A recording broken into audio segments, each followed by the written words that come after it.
നമസ്കാരം. ബിജെപിയുടെ ദേശീയ അധ്യക്ഷൻ ജെ.പി. നദ്ദ മൂന്നാമത് മോദി മന്ത്രിസഭയിൽ ക്യാബിനറ്റ് മന്ത്രിയായി സത്യപ്രതിജ്ഞ ചെയ്തിരിക്കുകയാണ്. ബിജെപിയുടെ അധ്യക്ഷ സ്ഥാനത്തേക്ക് അടുത്തതായി നിയോഗിക്കപ്പെടുക ആരായിരിക്കും എന്നുള്ള ചർച്ചകൾ ഇതിനോടകം തന്നെ ആരംഭിച്ചു കഴിഞ്ഞിരുന്നു.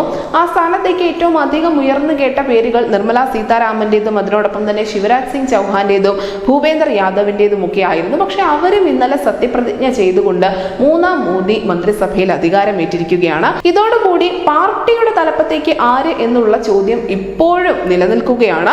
അപ്രതീക്ഷിതമായ ചില പേരുകളാണ് ഈ അവസാന ഘട്ടത്തിൽ ഉയർന്നു കേൾക്കുന്നത്. നിലവിൽ ബിജെപിയുടെ ദേശീയ ജനറൽ സെക്രട്ടറിയായ സുനിൽ ബൻസാലാണ് ഈ ലിസ്റ്റിൽ ആദ്യമുള്ളത്. ഉത്തർപ്രദേശിലെ ബിജെപിയുടെ വിജയശില്പി എന്ന് തന്നെ നമുക്ക് സുനിൽ ബൻസാലിനെ വിശേഷിപ്പിക്കാൻ സാധിക്കും. 2014 അമിത്ഷായ്ക്കൊപ്പം യുപിയുടെ സഹചുമതലയും 2019 ലോക്സഭാ തെരഞ്ഞെടുപ്പിന്റെ പ്രധാന ചുമതലയും അദ്ദേഹത്തിനായിരുന്നു. യുപി വിജയത്തിന് തൊട്ടു പിന്നാലെ ബിജെപി അദ്ദേഹത്തെ നിയോഗിച്ചത് ഒഡീഷയിലേക്കും തെലങ്കാനയിലേക്കുമായിരുന്നു. ഈ രണ്ട് സംസ്ഥാനങ്ങളിലും കാര്യമായ മുന്നേറ്റം ഉണ്ടാക്കാൻ ബിജെപിക്ക് സാധിച്ചിട്ടുമുണ്ട്. അമിത്ഷായുടെ വലംകൈ എന്ന് അറിയപ്പെടുന്ന ഈ ബൻസാലിന് RSSലെ ഒരു വിഭാഗത്തിന്റെ പിന്തുണയുണ്ട് എന്നതുകൂടി നേട്ടമാണ്. വിനോദ് ധാവ്ഡെയാണ് അടുത്തതായി ഉയർന്നു കേൾക്കുന്ന പേര്. 2022 നിയമസഭാ തെരഞ്ഞെടുപ്പുകളിൽ ബിജെപിയുടെ പ്രചരണത്തിന്റെ കോർഡിനേറ്റർ ആയിരുന്നു അദ്ദേഹം. അഖില ഭാരതീയ വിദ്യാർത്ഥി പരിഷത്തിലൂടെയായിരുന്നു ധാവ്ഡെയുടെ രാഷ്ട്രീയ പ്രവേശനം. മഹാരാഷ്ട്രയിൽ മന്ത്രിയായിരുന്നു. മറ്റുള്ള ബിജെപി നേതാക്കളെ അപേക്ഷിച്ച് അദ്ദേഹം ഒരു മൃദുഭാഷി കൂടിയാണ്. അടുത്ത പേര് ലോക്സഭാ സ്പീക്കർ സ്ഥാനം ഒഴിയാൻ പോകുന്ന ഓം ബിർളയുടേത് തന്നെയാണ്. അദ്ദേഹം RSS ABVP പശ്ചാത്തലമുള്ള ഒരു വ്യക്തി കൂടിയാണ്. മാത്രമല്ല പ്രധാനമന്ത്രി നരേന്ദ്രമോദിയുടെയും അമിത്ഷായുടെയും വിശ്വസ്തനാണ്, RSSന്റെയും വിശ്വസ്തനാണ് എന്നത് ഓം ബിർളയെ സംബന്ധിച്ച് ഒരു പ്രധാനപ്പെട്ട മെറിറ്റാണ്.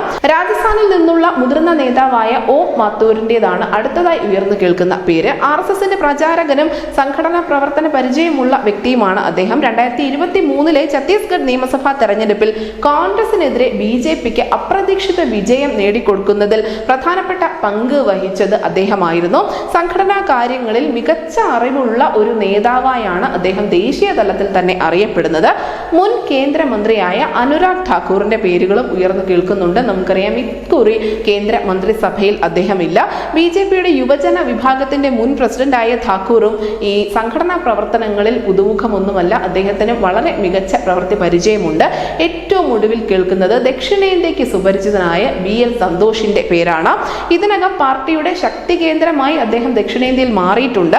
RSSന്റെ പ്രചാരകമാണ്. മാത്രമല്ല ഈ ബൻസാൽ, ധാവ്ഡെ, ഓം മാത്തൂർ എന്നിവരിൽ നിന്നും വ്യത്യസ്തമായി BL സന്തോഷ് പലപ്പോഴും മാധ്യമങ്ങളിലും സമൂഹ മാധ്യമങ്ങളിലുമൊക്കെ നിറഞ്ഞു നിൽക്കുന്ന ഒരാൾ കൂടിയാണ്. BL സന്തോഷിന്റെ പേരുകളും അടുത്ത ബിജെപി ദേശീയ അധ്യക്ഷ സ്ഥാനത്തേക്ക് പരിഗണിക്കപ്പെടുന്നുണ്ട് എന്ന് തന്നെയാണ് ദേശീയ മാധ്യമങ്ങളടക്കം റിപ്പോർട്ട് ചെയ്യുന്നത്. News desk India Malayalam.